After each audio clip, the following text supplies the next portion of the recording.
Já, iniciou a gravação.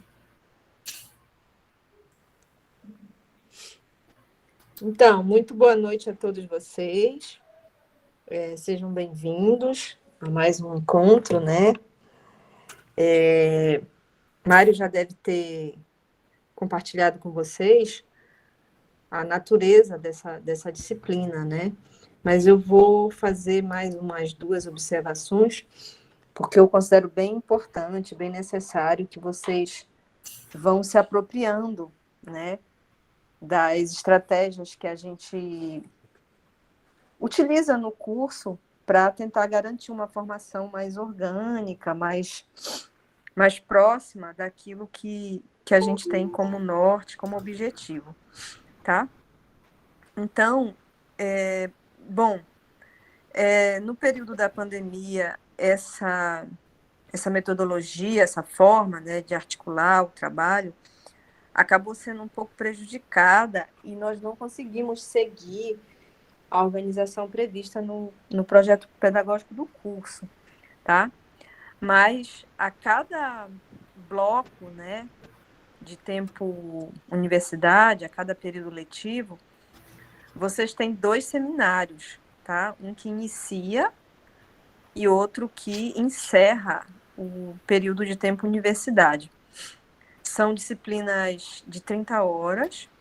No seminário de tempo universidade, que vocês cursaram com Mário e Jéssica, né, Mário? Foi.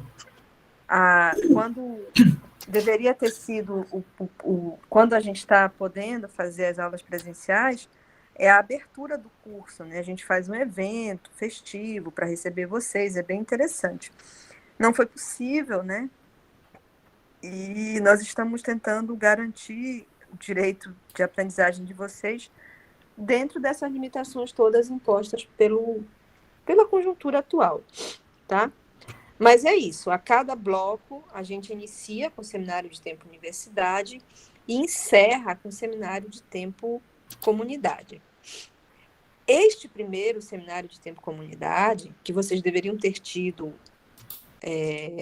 no final do primeiro semestre de vocês, ele visa basicamente garantir orientação, tá? Para que você orientação e mecanismos, né, estratégias, uma formação um pouco mais prática, digamos assim, também, para que vocês consigam realizar a pesquisa de tempo comunidade, tá? Porque, como vocês já sabem, no nosso curso, nós partimos do pressuposto de que não se aprende só na universidade, né? Então, nós buscamos conhecer, reconhecer e valorizar os saberes, os conhecimentos das comunidades de vocês, das famílias de vocês. E, por conta disso, parte da carga horária do curso é investida em atividades de tempo comunidade, que são projetos de pesquisa, né? São estudos que vocês fazem no local de moradia de vocês. Tá? Então, este seminário de tempo comunidade 1, ou primeiro seminário de tempo comunidade, tem esse objetivo, tá? Preparar vocês para uma espécie de reinserção orientada, reinserção ou reimersão orientada no próprio território de vocês, tá?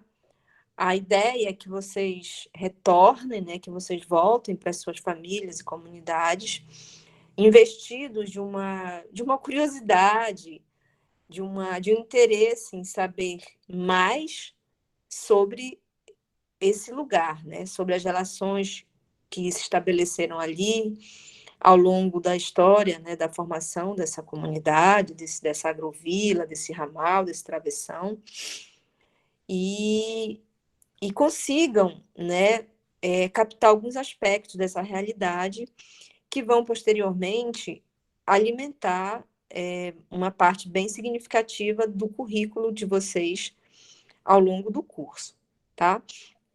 Então, não sei se vocês conseguiram acessar o plano de estudos que o professor Mário enviou para o grupo da turma. Eu vou abrir o meu aqui. Nós vamos fazer uma uma leitura bem rápida, tá? Bem breve, e em seguida nós já vamos passar para a discussão de um texto que vocês já conhecem, porque nós trabalhamos em metodologia de trabalho científico, mas nós decidimos reapresentar e reutilizá-lo porque nós consideramos que ele traz informações muito importantes, muito preciosas, informações, questionamentos, contribuições muito preciosos para esse processo de formação que nós estamos construindo nesta disciplina, tá bom? Então, a disciplina se chama, né, Seminário de Tempo e Comunidade 1, tá? Os professores sou eu e Mário. O prazo, né, oficial é de 13 a 29 de setembro deste ano. A ementa diz o seguinte: metodologias qualitativas, a pesquisa documental, o estudo de caso e etnografia, o papel do pesquisador, questões éticas, técnicas de levantamento de dados qualitativos, a observação, a entrevista, o diário de campo e, finalmente, a elaboração de relatório. Tá? Então, nós vamos tentar dar conta desses tópicos, tá? E nós formulamos como objetivo, né? Nós esperamos contribuir para que vocês compreendam a pesquisa de campo em comunidades rurais como processo de reinserção orientado em realidades heterogêneas e flutuantes, tá? Porque existe no senso comum um preconceito muito espalhado de que o campo é igual, né? E não é. Embora existam elementos estruturais, né, cada realidade, cada comunidade tem suas particularidades, e a pesquisa que vocês vão realizar visa dar conta, né, do conhecimento dessas particularidades. Nós esperamos também contribuir para que vocês se percebam como sujeitos pesquisantes, envolvidos na produção de dados e de conhecimentos a respeito das comunidades de vocês, tá? Nós também esperamos que vocês sejam capazes de analisar características das comunidades rurais, estabelecendo relações dialéticas entre questões de trabalho, da cultura, dos conhecimentos tradicionais e das lutas sociais dos camponeses. Assim como nós também esperamos ajudar vocês, né, a identificar as metodologias mais adequadas de pesquisa, né? Nós vamos nos deter em duas específicas, que é a etnografia e o estudo de caso, tá? E, finalmente, nós esperamos aproximar vocês, né, apresentar para vocês algumas possibilidades de produção e elaboração de relatórios de pesquisa, tá? Depois vocês olhem com calma esses objetivos. A metodologia, a gente tem usado o mesmo texto das outras disciplinas por conta do ensino remoto, tá? Conteúdo programático, né? Eu repeti a ementa, né? Metodologias qualitativas, estudo de caso e a etnografia, o papel do pesquisador, técnicas de levantamento de dados e elaboração de relatório. Avaliação também é aquela coisa um pouco padronizada, né? A gente espera que vocês venham para a aula, que vocês leiam os textos, que vocês discutam, participem, questionem e que depois vocês entreguem o trabalho, sobre o qual nós falaremos mais adiante. Tem 3 textos básicos, tá? Esse de hoje, que nós vamos estudar, que vocês já conhecem, tá? Um outro de 2 pesquisadoras sobre estudo de caso, tá? É bem interessante também esse texto. E um outro da Marisa Perano, que é uma antropóloga. Nossa, desculpa, eu coloquei o nome dela com S, mas é com Z. Depois a gente corrige, tá? Sobre etnografia, tá?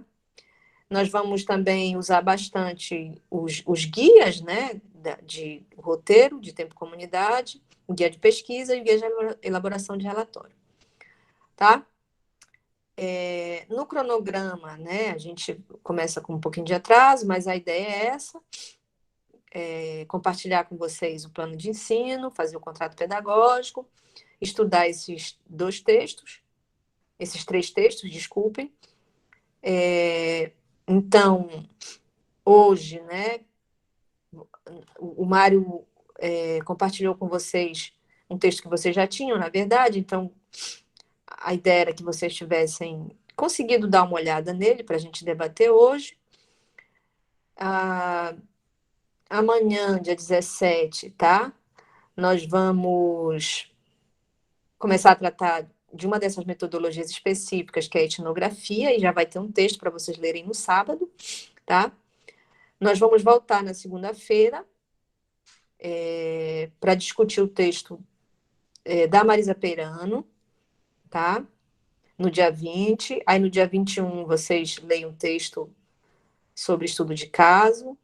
No dia 22, a gente discute esse texto. No dia 23, vocês vão estudar o formulário de pesquisa que nós vamos compartilhar. No dia 24, a gente vai discutir esse instrumento, né? Dizer para vocês, Mário vai orientar aí direitinho como que vocês podem proceder, né, na pesquisa. E aí vocês têm o sábado para bater a cabeça um pouco com isso. Na segunda-feira, dia 27, eu já começo. O Mário retoma um pouco da orientação sobre a pesquisa para ver as dúvidas de vocês, esclarecer. Na terça-feira, dia 28, eu entro com... Nós dois, né? Entramos com as orientações sobre a elaboração do relatório. E na quarta-feira, dia 29, a gente encerra fazendo uma avaliação da disciplina. Tá bom? Não sei se ficou claro, se vocês têm alguma pergunta, algum questionamento. A gente tem uns 5 minutinhos antes de passar para a leitura do texto. Tá? Mário, se você quiser comentar alguma coisa. Não, dá preferência para as questões da turma.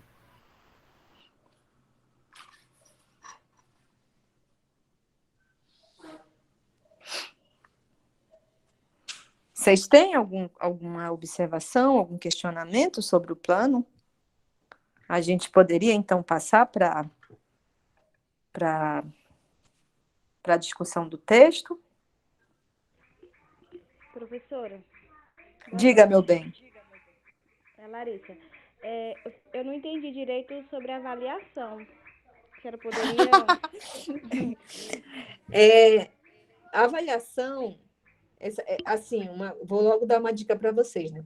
Toda vez que tiver um seminário de tempo comunidade, o principal critério de avaliação é a presença, né? Por quê? Porque a entrega do produto, digamos assim, ela só vai acontecer no próximo bloco. Então,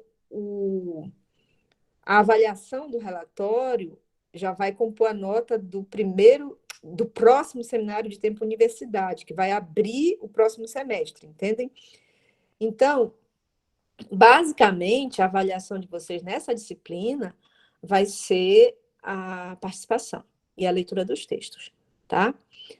Vocês irão... Mário vai retomar isso na próxima semana, quando nós formos fazer as orientações para a pesquisa.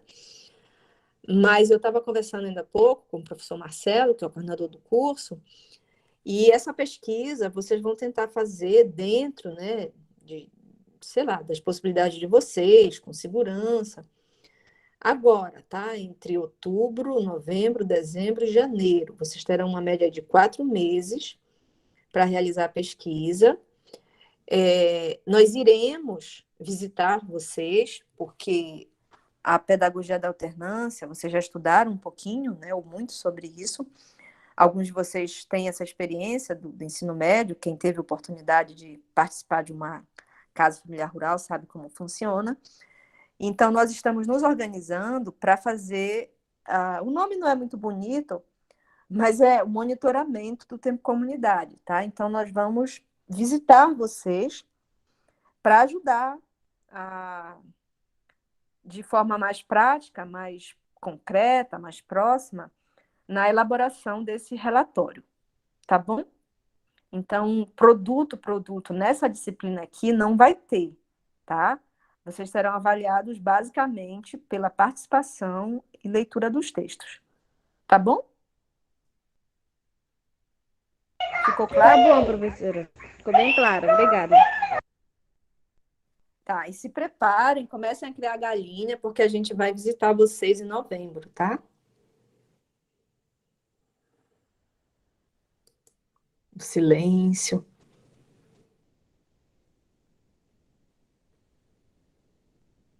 É brincadeira da galinha, mas se tiver, a gente gosta. Bom, se nem Mas vocês... assim, boa noite, professores. Mas fica Boa definido noite. assim qual professor ou são sorteados alguns professores para poder fazer essas visitas? Não sei. Normalmente, a gente a gente faz um planejamento e a gente tenta organizar por eixo. Então, nós iremos em dupla, né? A gente está em reunião. E aí, por exemplo, 2 professores vão acompanhar o povo de Brasil Novo a Uruará, entendeu?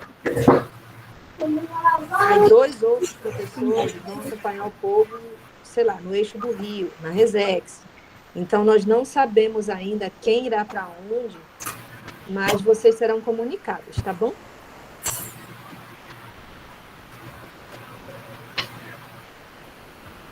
Tá certo?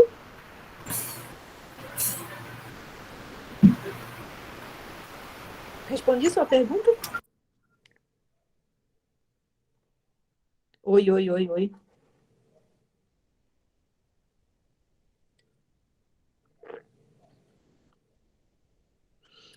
Mais alguma pergunta sobre sobre o plano?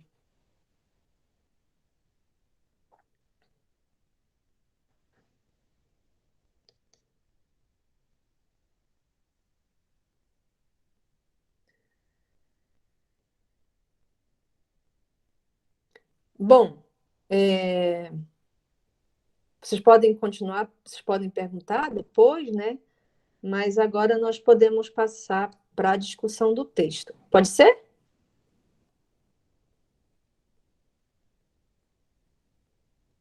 Tranquilo, professora. Quem conseguiu dar uma olhada, ou quem se lembra desse texto Lá da outra disciplina, de metodologia do trabalho científico.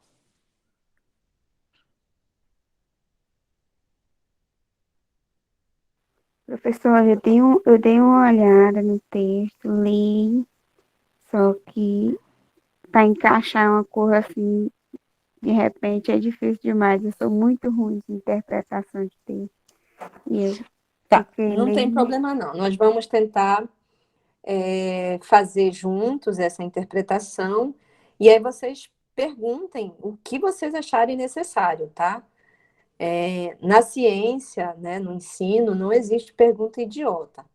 Então, todas as perguntas são válidas, né, desde que feitas dentro de um patamar de respeito, né,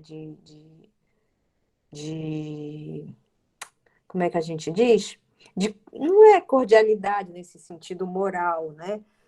Assim, qualquer dúvida que vocês tenham, podem perguntar, tá?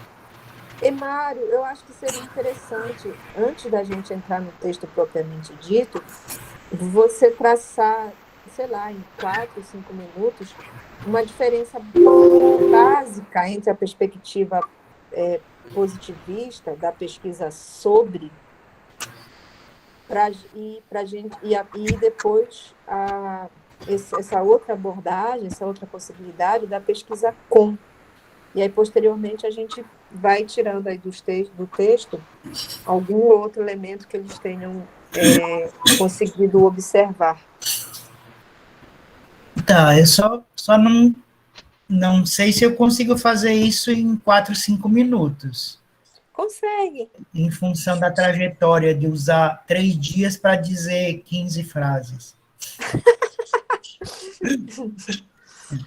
Aí eu faço isso, então, faço essa tentativa, depois eu fico uns 3 minutinhos aqui para encaminhar, esquentar o jantar do João, que ele já veio para a terceira cobrança aqui. Nem precisa... Tá bom, e aí eu fico com eles no texto. Tá ótimo. No início do texto, tá. Nós podemos fazer isso a partir de um texto que vocês leram num período não muito distante, que foi aquele texto da pesquisa participante em um contexto de economia camponesa. onde os autores tomam uma perspectiva de pesquisadores da área da agronomia, da área das ciências agronômicas, que se deslocam até a comunidade como um grupo que detém um conhecimento produzido na academia, produzido a partir da pesquisa, produzido a partir do laboratório, produzido a partir de uma análise cuidadosa, portanto, um conhecimento reconhecidamente como válido, e ele se propõe, nessa ida às comunidades, nessa ida aos locais, dialogar, se comunicar, conversar com as pessoas numa tentativa de convencimento de que aquele conhecimento produzido possa ser proveitoso. Então, eu diria, pode ser um conhecimento a partir da criação do gado, da forma de fazer uma roça que seja mais produtiva, da forma de melhor aplicação de algum insumo agrícola, e por aí vai.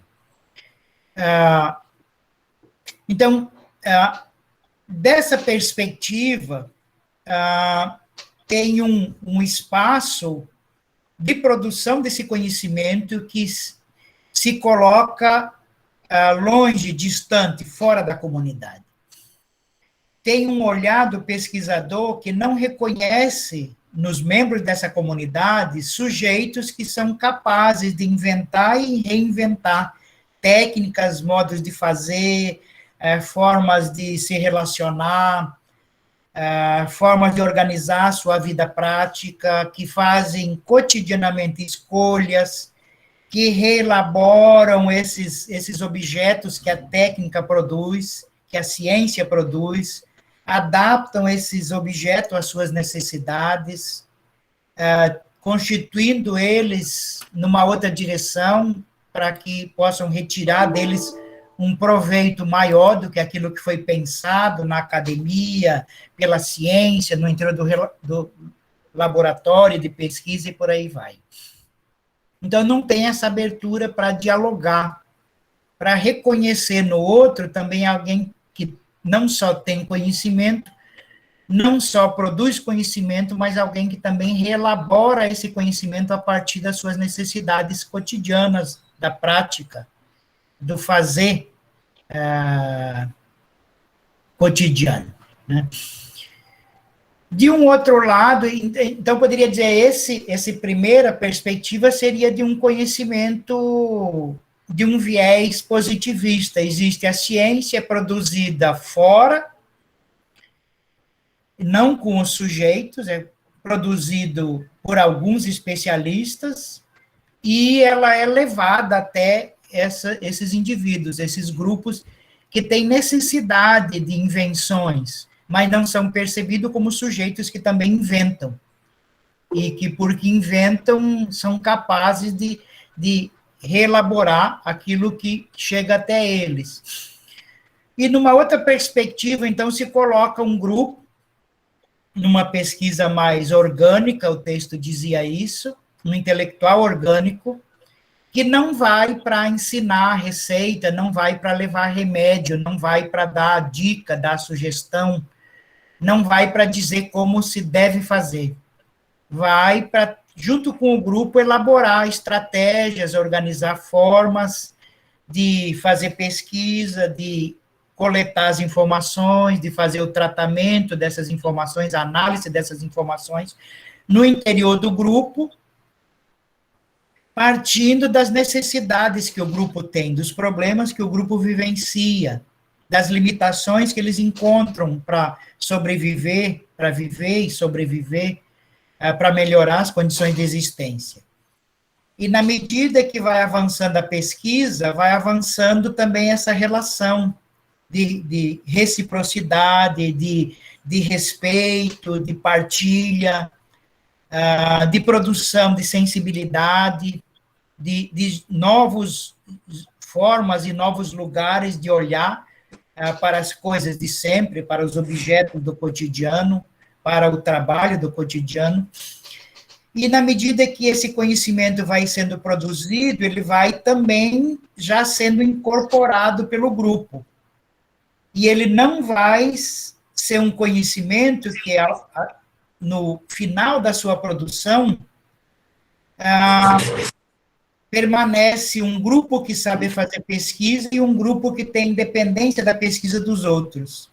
Mas no final do trabalho de pesquisa, no final dessa relação que se constrói, os comunitários também se constituíram no interior dessa trajetória nos seus próprios pesquisadores.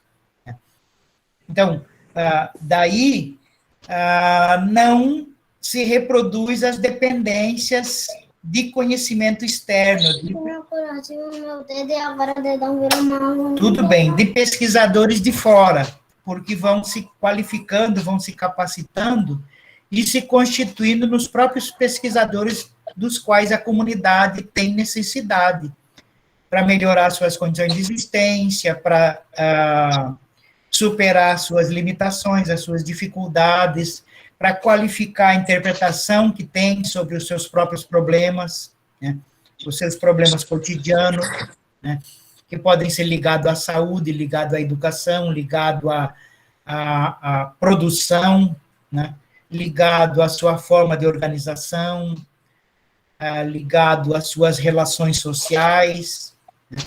Então, e aí se constitui, então, dessa primeira perspectiva, uma pesquisa externa, de um ir fazer com a comunidade, aliás, ir fazer para a comunidade, encontrando respostas, os pesquisadores encontrando resposta e oferecendo essas respostas, e num segundo momento, numa pesquisa orgânica, os pesquisadores com a comunidade encontrando as próprias respostas de forma coletiva, e a comunidade com a possibilidade de utilizar essas respostas para enfrentar de forma mais precisa, mais lúcida, mais clara, mais objetiva os seus próprios problemas.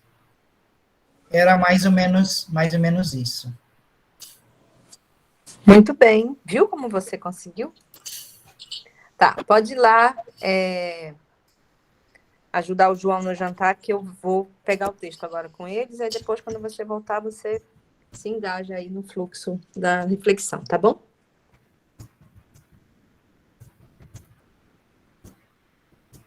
Tá bom?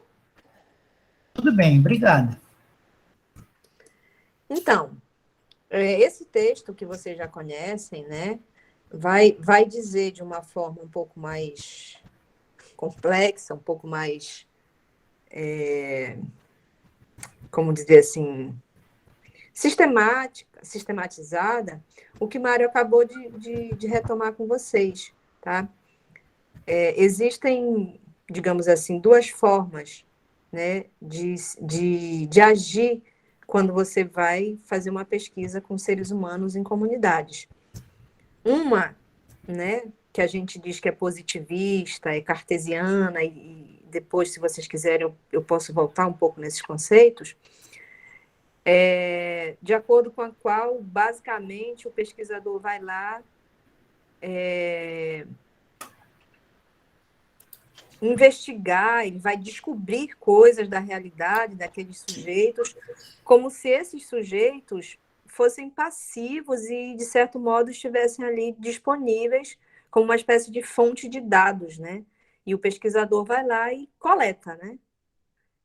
Sem se importar muito com o que aquelas pessoas pensam, inclusive sobre o próprio objeto de pesquisa, né? Sobre o próprio objeto de estudo. É o que os autores do texto chamam da pesquisa sobre, né? O pesquisador vai para uma comunidade pesquisar sobre agricultura, sobre festas religiosas, sobre folclore, sobre violência na escola, tá? E os sujeitos, né, são tratados ali, são vistos como meros depositários de informação. Tá? No geral, esse tipo de pesquisa não retorna para a comunidade, aquela comunidade nunca mais ouve falar daquele pesquisador, não sabe o que aconteceu com aquela pesquisa, enfim. E uma outra forma de fazer pesquisa, mais humanizada, mais conectada com Essa, o professora. território. Oi? Essa primeira pesquisa, ela é positivista ou o quê? Cartesiana, porque ela segue os Ah, tá. pressupostos de um filósofo racionalista chamado René Descartes, tá? Depois eu posso retomar um pouco Sim. com vocês isso. Essa outra, mas basicamente essa ideia da pesquisa sobre, tá?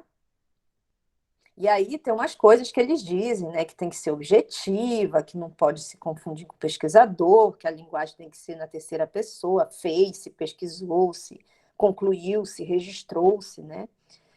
E existe uma outra forma de fazer pesquisa em que a gente reconhece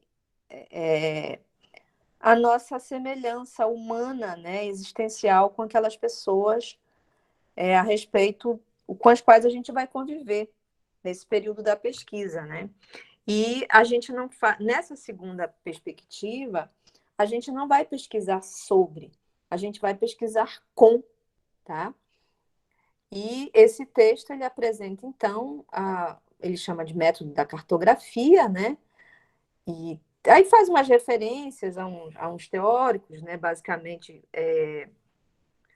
o Henri Deleuze e Félix Guattari, que um dia eu falo melhor para vocês deles, mas foram dois teóricos franceses que se rebelaram, né, contra essa perspectiva mais positivista e disseram, olha, a gente precisa fazer pesquisa de uma outra forma, a gente precisa considerar que essas pessoas são pessoas como nós, né?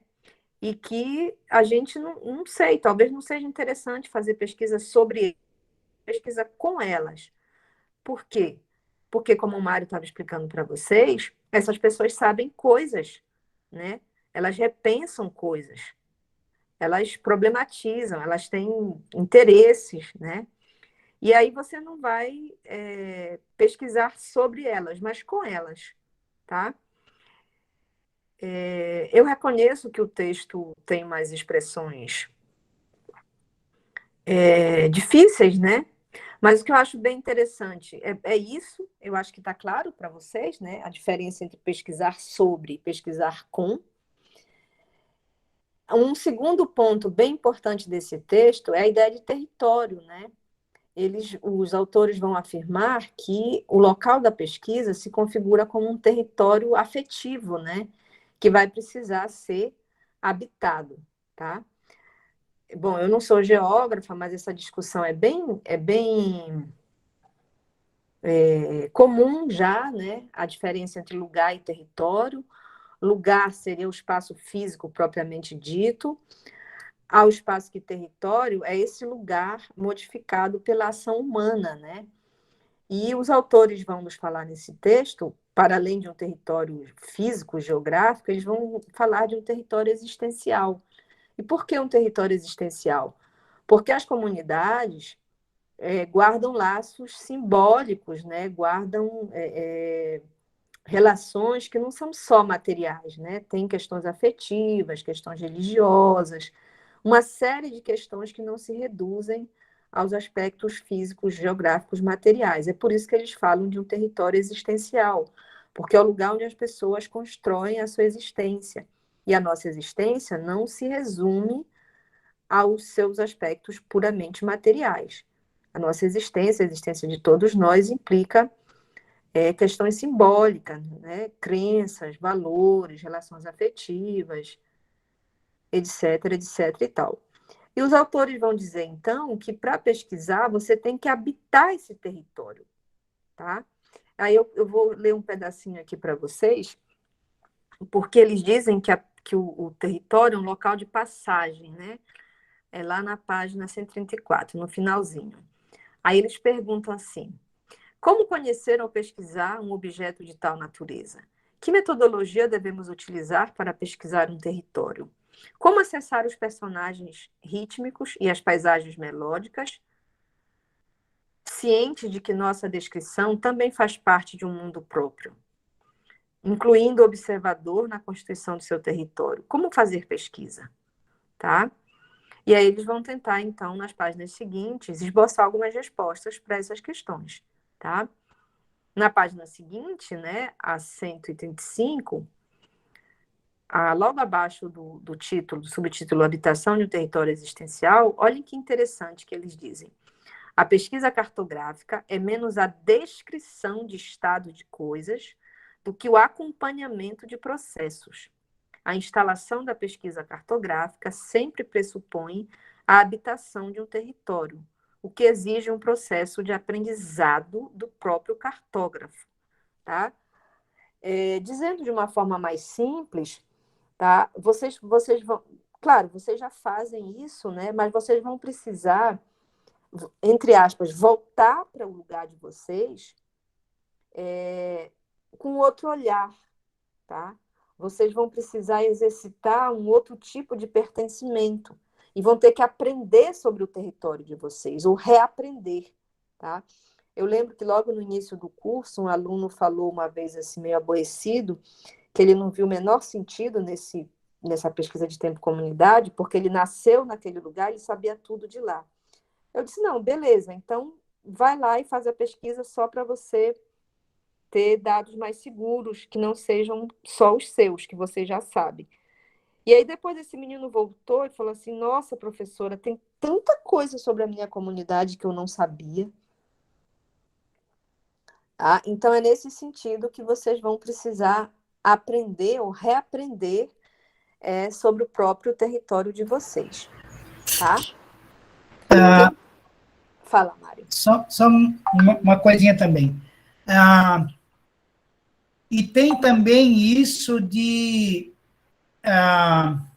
nós vimos um pouco dessas questões na disciplina anterior com a professora Jéssica. Eu acho que vocês devem estar mais ou menos lembrando disso.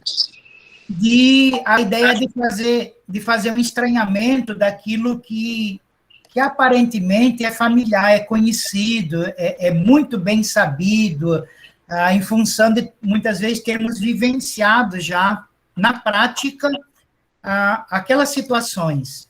Então, o que é que os autores recomendam? É que se faça um esforço, se constitua uma sensibilidade para também olhar para esses eventos do lugar do outro. Por exemplo, a minha família sulista vem para cá e olha para a mata e olha para os nordestinos de um jeito. Agora, quando eu entrevisto uma família que é nordestina, ela pode estar olhando para essa mata, para a caça, para os igarapés, de uma forma completamente diferente, distinta da minha família. Então, não é só porque eu moro lá, minha família mora lá naquela vicinal, que eu conheço tudo.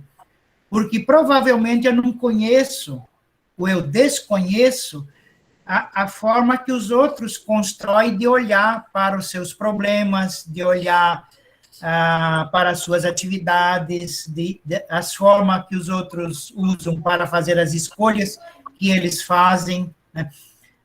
De onde eu olho pode ser muito familiar, mas eu ainda não sei de onde o outro olha o que ele tem a dizer para mim. Era só esse elemento. Sim, é bem importante isso que o Mário está falando, né? Você se distanciar do seu lugar e olhar para ele de um outro ponto de vista, né? Eu vou dar um exemplo. Eu vou dar um exemplo individual, de caráter assim mais psicológico, digamos, mas eu acho bem importante para vocês entenderem como que isso se daria do ponto de vista coletivo, né? Às vezes, a gente convive com uma pessoa durante muito tempo e aí começam a surgir alguns conflitos, né? Dependendo de uma série de fatores, às vezes a gente não consegue fazer a mediação necessária e precisa de ajuda de uma terceira pessoa, né? Que pode ser um padre, um pastor, um parente mais distante, e mais comumente agora um psicólogo, né? Um terapeuta. E aí os bons intermediários, né, os bons terapeutas, os bons mediadores, eles não vão te dar conselho sobre o que fazer em determinada situação, quanto a um conflito que você está tendo com uma pessoa, várias pessoas da sua família. Mas eles vão te fazer perguntas, tá? E essas perguntas vão te fazer sair do lugar, né? Vou dar um exemplo. Eu acompanhei, há um tempo atrás, um adolescente em conflito com a lei e passou, né, por vários profissionais, desde orientador escolar, depois psicólogo, psiquiatra, até, infelizmente, até chegar no juiz. E foi um psicólogo, né, que conseguiu fazer perguntas que fizeram com que o garoto olhasse para ele mesmo, olhasse para o pai dele, que era o alvo de toda a raiva, né, e passasse a se questionar: nossa, mas eu nunca falei com meu pai sobre isso, né? Eu só acho que ele age assim comigo porque ele não gosta de mim, né? Essa criança, esse adolescente era negro, né? Filho de mãe negra e pai branco, e ele achava que ele só se comportava assim, uma espécie de enfrentamento meio suicida com o pai, porque ele tinha certeza de que o pai não gostava dele, né? E aí o psicólogo fez uma série de perguntas e sugeriu, né? Por que você não fala com seu pai sobre isso? E depois falou com o pai também, né? Por que você não fala com seu filho sobre isso? E, assim, depois de esse menino ter a sua vida quase destruída e de vários problemas, ou alguns bem graves, quando eles conseguiram conversar sem muito rancor, sem muito ódio, e perguntaram, né, assim, de forma um pouco mais direta, mais franca, eles se deram conta de que uma parte muito grande de todo o sofrimento envolvendo a família vinha de um desconhecimento, né? De achar que conhecia, que sabia, mas não sabia porque nunca perguntou, tá? Então, a partir do momento que o garoto ali já com quase 17 anos conseguiu olhar para o pai dele de um outro ponto de vista, não como o julgador, né? Mas como filho, né? E que aquele pai também olhou para aquele garoto, não mais como uma ameaça, o pivete violento, revoltado, etc e tal, mas como um garoto que se sentia desamparado por conta de coisas que aconteceram na infância. A relação deles mudou de uma forma. Claro, levou tempo, né? Muito sofrimento, muita dor, mas a relação deles mudou de uma forma assim tão impressionante, que o juiz do caso foi obrigado a voltar atrás em algumas decisões. E, bom, depois deu tudo certo, esse garoto conseguiu, né, resolver várias coisas, começou a se entender com o pai, enfim, tocaram a vida. E é mais ou menos isso, né? Às vezes, né, quando você está dentro de uma situação, envolvido numa relação, você não consegue ver algumas saídas, algumas coisas. E aí é preciso, então, se distanciar, fazer um exercício de estranhamento, como o Mário acabou de dizer, e olhar para aquela realidade de um outro ponto de vista, tá? É basicamente essa ideia da habitação do território, né? Você se sente parte dele, mas você se retira estrategicamente para olhar de um outro ponto de vista. E aí, quando nós formos trabalhar o formulário da pesquisa, nós vamos ler as questões com vocês vão ler antes, né? E depois nós vamos discutir as perguntas, as orientações, e vamos voltar, tá? Dando alguns exemplos mais práticos sobre esse exercício de deslocamento, de estranhamento e de retorno ao território, visando um outro tipo de entendimento que não é aquele alimentado pela convivência ordinária do cotidiano. Tá bom? Alguma pergunta, observação, reclamação?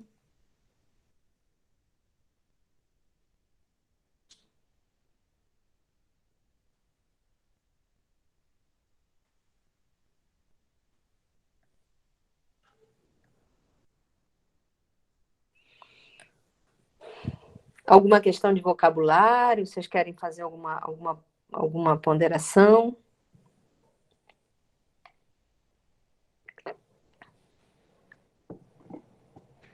Mário, não sei se você tem alguma coisa específica sobre o texto, mas os 3 pontos que eu queria tocar eram basicamente esses, tá?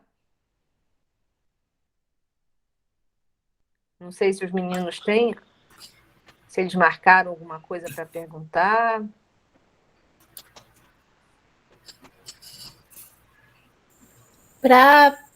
Estão me ouvindo? Sim. Sim. Para perguntar, não.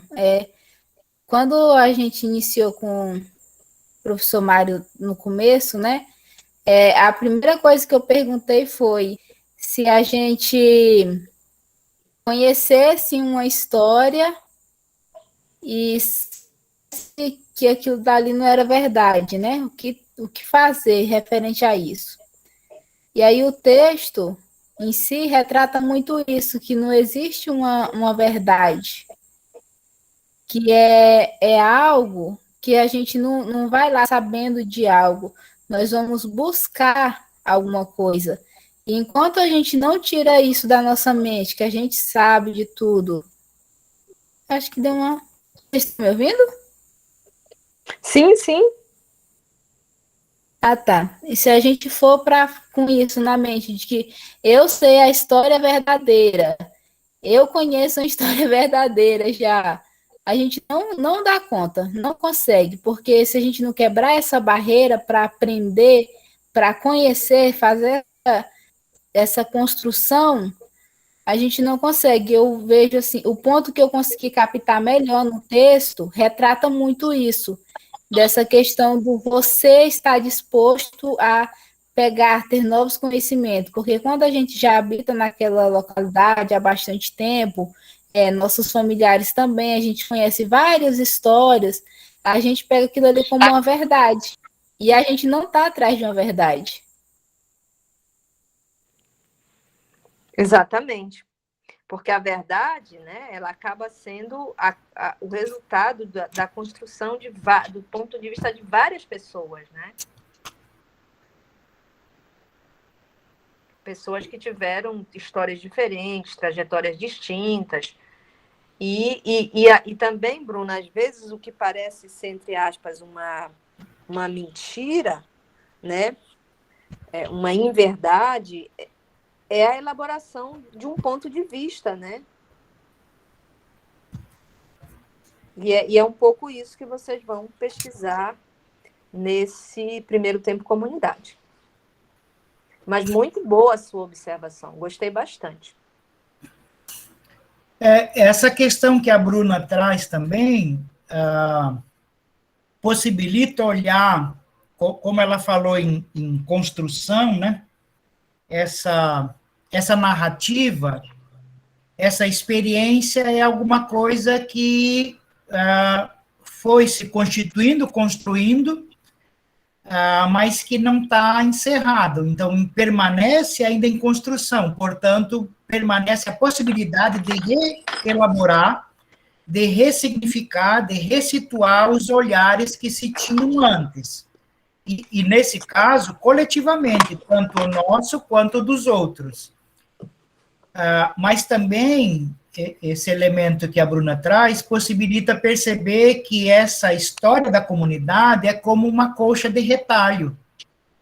Então, na medida que uma parte um desses retalhos não é ajustado, no conjunto da colcha, ela vai ficar alguma coisa estranha, alguma coisa que deixa de fazer muito sentido. Então, é preciso também habilidade para ir sintonizando esses vários olhares uns com os outros, ajustando uns com os outros, sem que se precisa fazer um inventário de qual é coerente e qual é incoerente. Porque, muitas vezes, a incoerência, aquilo que julgamos incoerente, julgamos em função da nossa posição social, da nossa posição política, da nossa posição religiosa, quer dizer, do nosso lugar religioso, do nosso lugar político, da trajetória da nossa socialização. E, olhando dali, ele se mostra minimamente incoerente. Se partilhamos a observação do outro, o lugar do outro, o olhar do outro, isso é, passamos a habitar com o outro, junto com ele, e inventariar o que ele leva em consideração para construir a percepção que ele tem, aí já vai deixando de ser estranho, vai deixando de ser equivocado, porque vamos partilhando aquilo que é significativo para ele, e vamos percebendo que, do lugar em que ele se encontra, isso se apresenta, de fato, coerente. Podemos pensar isso nas escolhas dos meninos e das meninas, nas relações matrimoniais. Muitas vezes, muitos da comunidade acham muito estranho alguns tipos de relação, mas para aqueles que estão no interior dessa relação, isso não se apresenta como estranho, isso tem uma certa lógica, isso faz sentido, isso tem a sua coerência. Tá? Então, quando falamos em verdade, de um ponto de vista verdadeiro, é claro que não estamos tratando objetivamente da ideia de falso e verdadeiro que se aplica ao direito. Mentiu ou falou a verdade? Todos viram que ele matou a mãe, mas ele disse que não matou. Então, do plano jurídico, ele não está falando a verdade. Mas não é desse plano que estamos falando. É do plano de uma narrativa, do plano de uma construção coletiva, do plano dos olhares dos sujeitos, acerca das suas próprias experiências, de como eles decifram os acontecimentos. Eu lembro de comunidades onde aconteceram mortes, e eram mortes numa festa da comunidade, do padroeiro da comunidade. E membros da comunidade, do interior da igreja, da época, predominava a igreja católica, naquele período, do qual eu estou mencionando, sem citar os nomes, e sem saber de qual comunidade eu estou falando,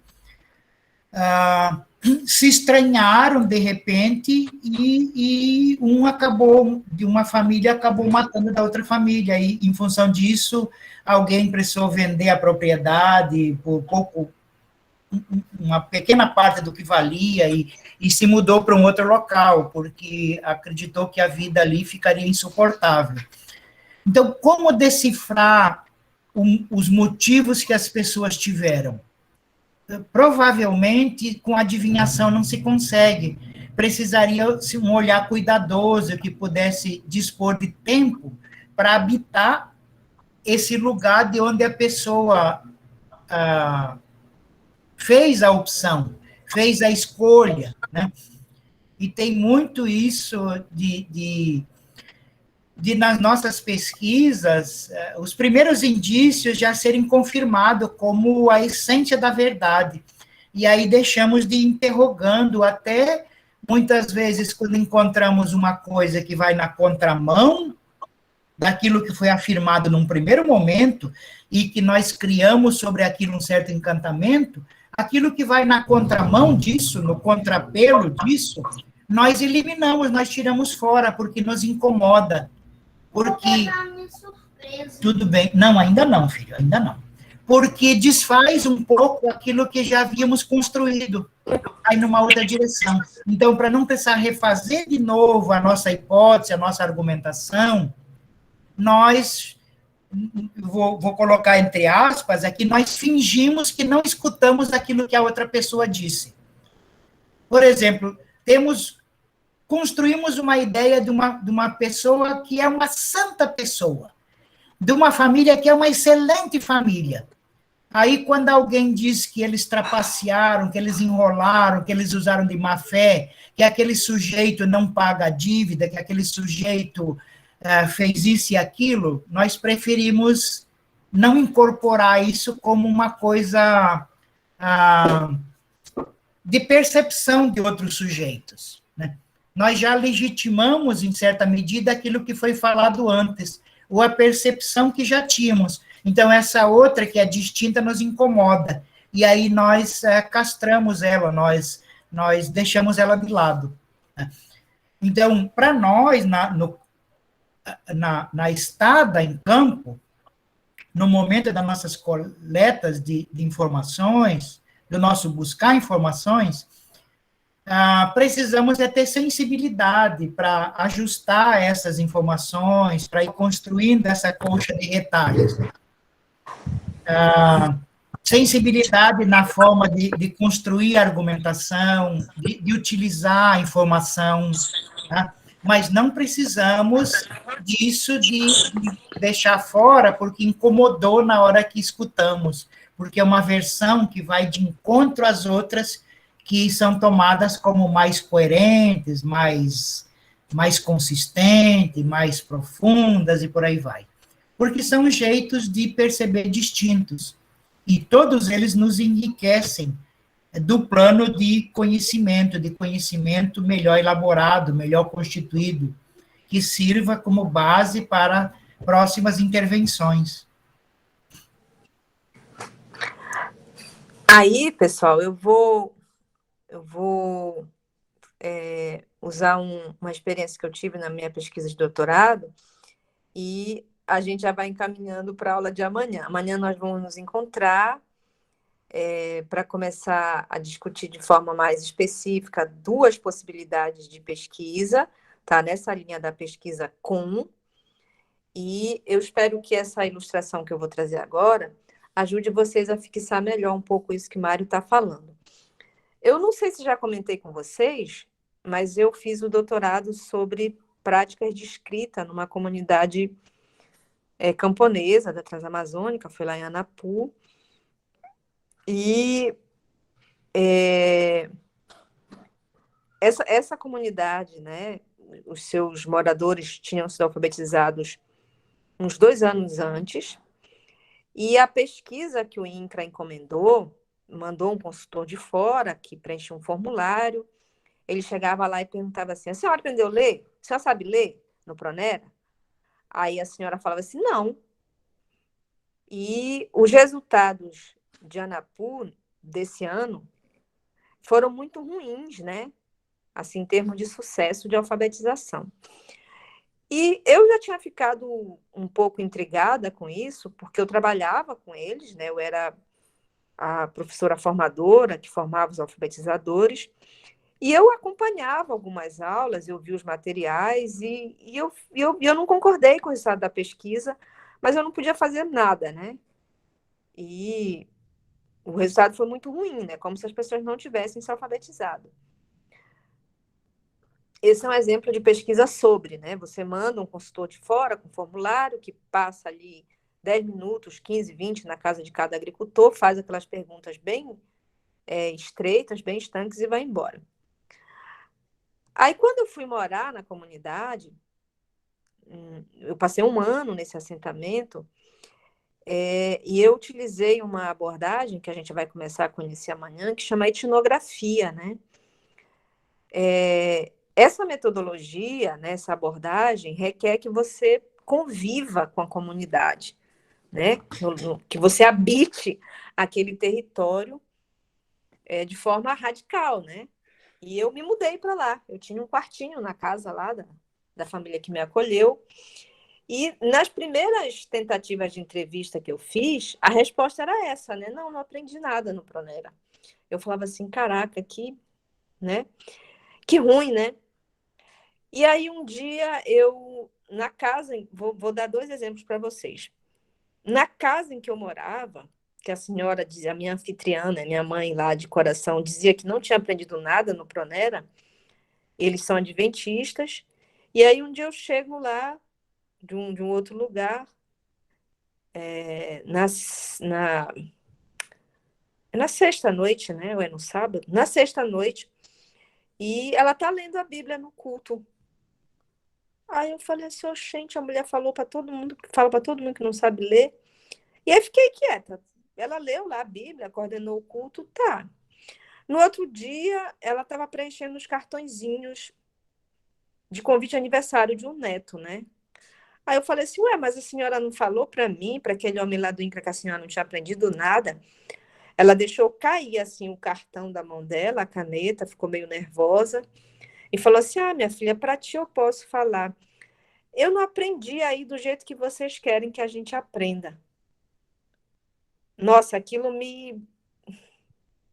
Aí tá, anotei lá, passou. Aí fui visitar uma outra família, estava conversando, aí fiz a entrevista toda e no final, mas e aí, dona Fluna, a senhora aprendeu a ler? Não, não aprendi nada, não, o plano só era desenhar e... Tá. Aí eu tinha um rapaz que me levava de moto para os cantos, né, e bora, fulano, bora. Subimos na moto, quando a gente ia saindo da leitura, professora, a senhora vai para a rua amanhã? Eu disse, vou. Ela disse, a senhora me traz um romance do Juvenal Cordeiro? Aí eu falei assim, ué, trago, se eu achar. Aí quando o meu guia lá ligou a moto, eu disse, e aí, volta aí. Aí eu voltei lá e disse, escute, mas por que a senhora quer um romance se a senhora disse que não sabia ler? Aí ela deu uma gargalhada e falou assim, essas leituras aí de vocês eu não sei mesmo, não. E aí, pessoal, eu fui me dar conta de que o que era saber ler para eles era outra coisa, que não era o que era saber ler para o INCRA, para a escola. Vocês estão entendendo? E se eu não tivesse vivido com eles, convivido ali no cotidiano, eu nunca ia saber que eles estavam alfabetizados. Só que os usos que eles faziam da escrita não eram os mesmos usos que eles achavam que a gente fazia, né? Então, é um exemplo, tá, dessa diferença de perspectiva. E aí, amanhã, a gente vai começar a tratar justamente dessa abordagem que a gente chama etnografia, tá? E Mário vai encaminhar para quem quiser adiantar a leitura pode, mas ele vai encaminhar um texto para vocês que chama Etnografia Não é Método, que é uma provocação, né? A autora vai justamente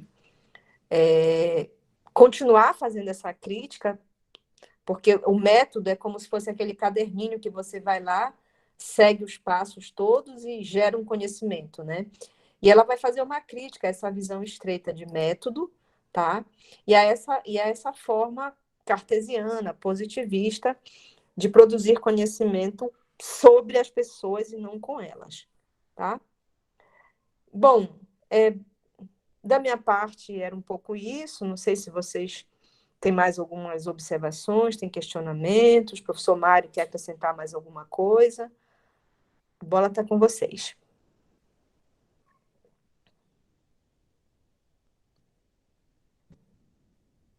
Então, professora, a senhora contando essa sua história aí, me surgiu uma dúvida assim na minha cabeça, quando a senhora falou sobre, né?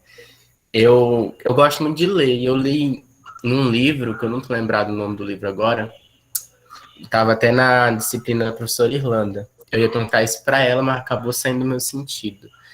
Nesse livro falava de dois termos utilizados em pesquisas, que é o termo sobre e o termo de.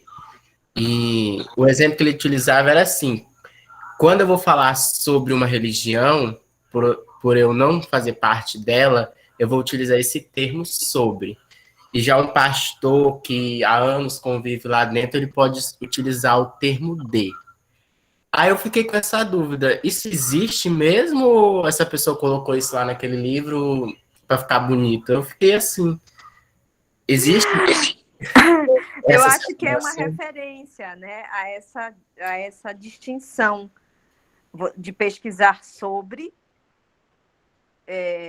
olhando de longe, né, de forma superficial, e essa outra forma de pesquisar com, né? Eu acho que ele trocou a preposição, mas eu não, depois, se você puder me indicar o livro, eu posso dar uma olhada aí para não te responder de forma muito imprecisa, mas eu tenho a impressão de que ele queria reforçar essa distinção, tá, João? A diferença da pesquisa sobre e a pesquisa com, tá? No caso, ele usou a preposição de, falar de, mas era essa ideia de falar de um outro lugar, né? Não tá. falar de fora, tá? Mas eu acho que é uma distinção válida, sim. Eu tenho a impressão de que ele quis ressaltar essa diferença, tá? Tá bom. Eu vi também um pouco essa um debate, aliás, uma discussão, alguma coisa escrita aproximada disso, mas a referência eram as nações indígenas. E aí o debate se tratava do conjunto de pesquisadores que não tem nenhuma inserção no interior de uma aldeia indígena, mas publicamente ele se coloca como o especialista acerca daquela nação indígena.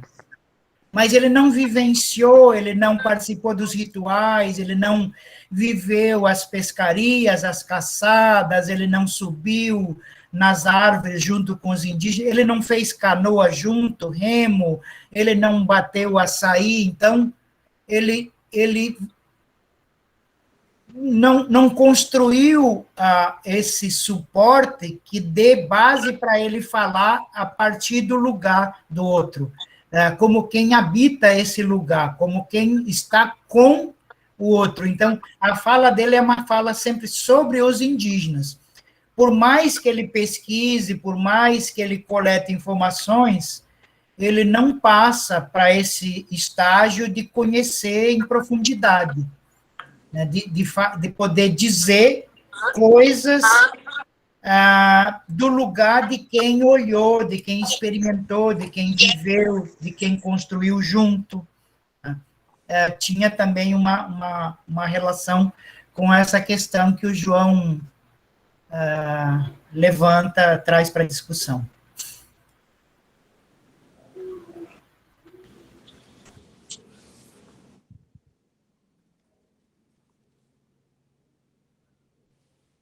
Mais alguma coisa, crianças?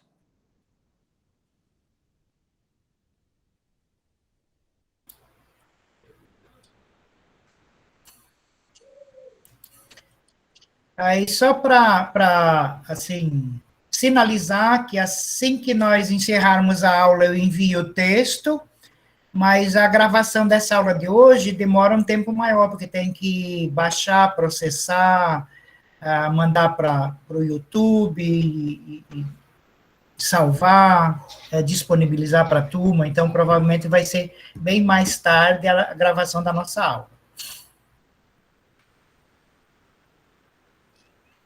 Podemos encerrar ou vocês ainda querem comentar mais alguma coisa?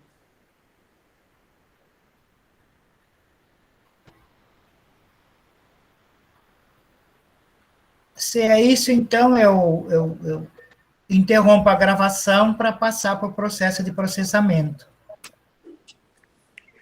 Então, boa noite para vocês, obrigada por terem vindo, obrigada pela paciência, pelas contribuições.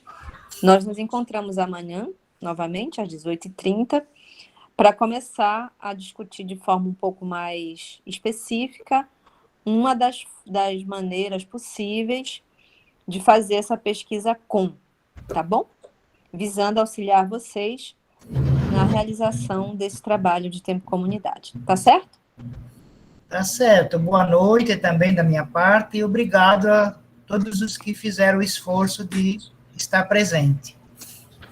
Obrigada, Mari. Boa noite para todos Boa vocês. noite. Até amanhã, tá? Boa noite a todos. Boa noite.